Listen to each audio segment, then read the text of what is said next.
tenía no sé qué hacer. Ah, sí, tenía una actividad en la Feria del Libro, la columna de Rocco Carbone. Buonasera Sandra, buonasera Giorgio y buonasera también a toda nuestra oyentada. Un gran gusto saludarlos y saludarlas. Envío este audio esta noche porque cuando ustedes estén en Jugo de Limón voy a estar en la Feria del Libro. Y a través de esta pequeña registración, de este pequeño audio, me gustaría introducir en nuestras conversaciones de los lunes una palabra, una palabrita que es imaginación.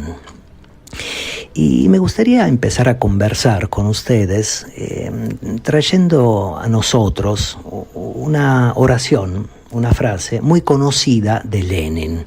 Y esa frase, esa oración, van a reconocerla inmediatamente, tiene que ver con los sueños. Y esa oración es tan conocida que muy frecuentemente podemos encontrarla en las redes sociales, incluso bajo la forma del meme. Ahora, la oración es esta. Es preciso soñar, pero con la condición de creer en nuestros sueños, de examinar con atención la vida real, de confrontar nuestra observación con nuestros sueños y de realizar escrupulosamente nuestra fantasía.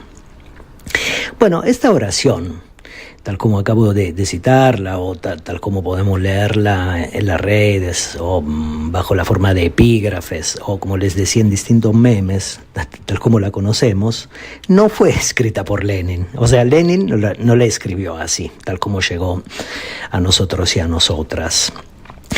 Pero la idea que sintetiza la imaginación, los sueños, el nuevo momento imaginativo, esa idea podemos encontrarla en uno de los libros más emblemáticos, más conocidos de Lenin, que tiene que ver inclusive con el mundo comunicológico.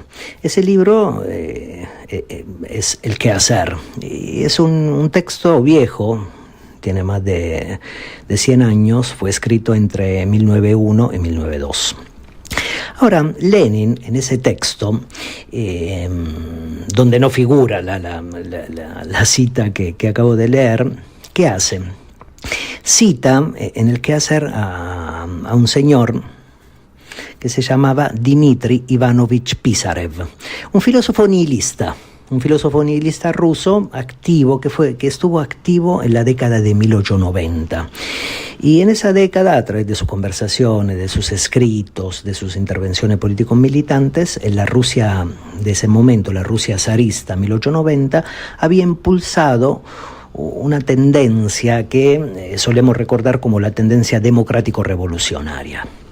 Ahora, la generación posterior a la de Pisarev, esa generación que participó en el Soviet de Petrogrado de 1905, el presidente del Soviet de Petrogrado de 1905 había sido León Trotsky. Esa generación que había animado la experiencia revolucionaria del 17 fue muy influenciada por este filósofo nihilista Pisarev. Y entre él, alguien que recibió la influencia de Pisarev fue el propio Lenin. Por eso en el quehacer lo cita, donde habla efectivamente de la imaginación, de la invención, de la creación, de los sueños, del momento onírico vinculado con la vida política. Y quiero que escuchen esto porque es un pasaje de lo más interesante. Lenin, que cita a Pisarev: hay diferentes clases de desacuerdos entre los sueños y la realidad. Mis sueños pueden rebasar el curso natural de los acontecimientos o bien pueden desviarse a un lado, a donde el curso natural de los acontecimientos no puede llegar jamás. En el primer caso, los sueños no producen ningún daño, incluso pueden sostener y reforzar las energías del trabajador. En sueños de esta índole, no hay nada que deforme o paralice la fuerza de trabajo. Muy al contrario. Si el hombre estuviese completamente privado de la capacidad de soñar así, si no pudiese de vez en cuando adelantarse y contemplar con su imaginación el cuadro enteramente acabado de la obra que se bosqueja entre sus manos, no podría figurarme de ningún modo qué móviles lo obligarían a emprender y a llevar a cabo vastas y penosas empresas en el terreno de las artes, de la ciencia y de la vida práctica. El desacuerdo entre los sueños y la realidad no produce daño alguno, siempre que la persona que sueña crea seriamente en su sueño, se fije atentamente en la vida, compare sus observaciones con sus castillos en el aire y en general trabaje escrupulosamente en la realización de sus fantasías. Cuando existe algún contacto entre los sueños y la vida, todo va bien. Bueno, estas son las palabras de ese filósofo nihilista, Pisarev, Dmitri Ivanovich Pisarev, y el texto que cita Lenin se llama El error de la idea poco madura. Bueno, en este pasaje de Pisarev, me parece que podemos reconocer o podemos encontrar una vibración, una remembranza, un recuerdo aristotélico, una vibración aristotélica. De hecho, para Aristóteles, la imaginación, que ese viejo filósofo llamaba fantasía. Bueno, para Aristóteles la imaginación es una facultad, y esa facultad permite crear imágenes mentales. Y esas imágenes, según Aristóteles, se pueden crear de distintas maneras. Se pueden crear a partir de sensaciones presentes, actuales, o esas imágenes se pueden crear reelaborando recuerdos, o sea, imágenes pasadas, o se pueden crear también formando nuevos conceptos generales a arrojar al futuro. Además, la imaginación, y acá hay otro punto de lo más interesante, para Aristóteles, la imaginación, como le decía, es una forma de movimiento. La imaginación no es solo el hecho de crear imágenes, no comporta solo el hecho de crear imágenes, sino que efectivamente es una forma de movimiento. Él le dice kinesis, o sea, una suerte de movimiento político. Y ese movimiento se activa en todos esos seres que están dotados de sensaciones.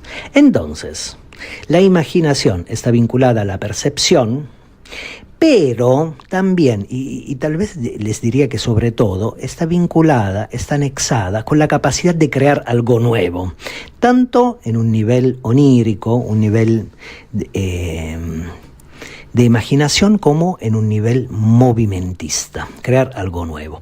Bueno, crear algo nuevo, de eso me gustaría, sobre este punto me gustaría reflexionar con ustedes esta noche y luego la semana que viene también.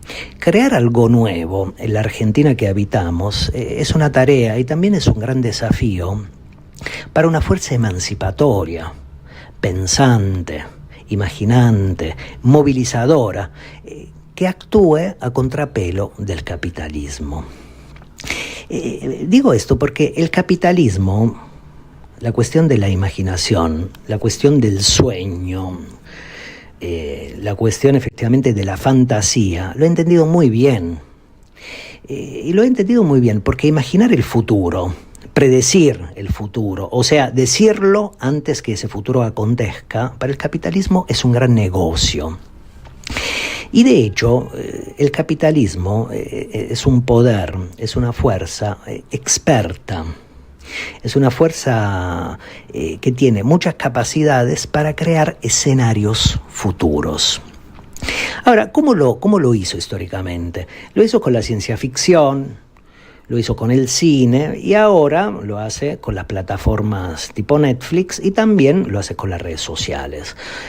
Quiero decir esto, que el capitalismo con esos aparatos culturales, el cine, la ciencia ficción, la plataforma Netflix, las redes sociales, ¿qué hace?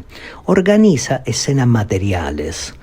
Y organiza esas escenas materiales y simbólicas para perpetuar la codicia, para perpetuar la insaciabilidad que lo alimenta, esa insaciabilidad depredadora que alimenta el capitalismo.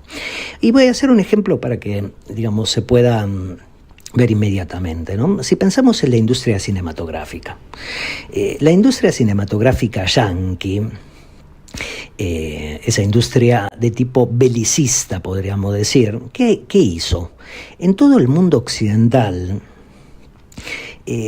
ha creado una especie de cultura de aceptación de la guerra. Y luego, cuando la guerra se materializa, cuando la guerra, el acto belicista se manifiesta en la vida de los seres humanos, ya ha sido aceptado por esos seres humanos en función de esas imágenes creadas por el cine, por la ciencia ficción, por Netflix o por las redes sociales. Y me parece que es por eso que cuando aparece la guerra no decimos nada, o cuando aparece la guerra decimos muy poco. De hecho, es lo que pasa entre nosotros y nosotras, no solo en la Argentina, ante un acto de genocidio, un acto de exterminio que vemos todos los días organizarse y desplegarse en la Franja de Gaza. Bueno, me parece que efectivamente eso que pasa en Gaza, pero no solamente en Gaza, lo toleramos, lo aceptamos, porque hemos sido acostumbrados y acostumbradas a esa cultura belicista de la guerra por un aparato cultural que en algún momento pasado nos hizo imaginar este futuro, que lo predijo, fue capaz de decirlo antes de que acontezca. Entonces, ese es un gran negocio para el capitalismo. Y la palabra fascismo nombra efectivamente la etapa delirante del capitalismo. La palabra fascismo nombra la condición insaciable del capitalismo, nombra su carácter violento, su carácter irracional, nombra su deseo incontenible de romper todas las fronteras humanas, de perturbar las existencias, las vidas, y nombra también, diría, esa capacidad de atravesar y de romper, de desarticular los modos civilizatorios populares. Y las incursiones de este capitalismo delirante, del fascismo, ya no tiene que ver solo con el trabajo, sino que tiene que ver con la vida misma. Y termino con esto, para retomarlo la semana que viene, que necesitamos imágenes alternativas del mundo, que necesitamos crear imágenes alternativas del mundo. Y me animaría a decir esto, que la vía para crear esas imágenes alternativas del mundo es la lucha popular. Querer la justicia social, querer la igualdad, esa igualdad que es la reciprocidad, anhelar la dignidad, la libertad, quiere decir aspirar a un mundo mejor. Y todas esas palabras, la justicia social, la igualdad, la reciprocidad, la dignidad, la libertad, son ansias y son efectivamente empeños profundos. No son solo palabras, sino que efectivamente permiten una imaginación, una diversa imaginación del volverse humano, en su materialidad compleja, en su materialidad desordenada, contradictoria. Bueno, de todo esto hablaremos la semana que viene. Gracias, un abrazo grande y buenas noches.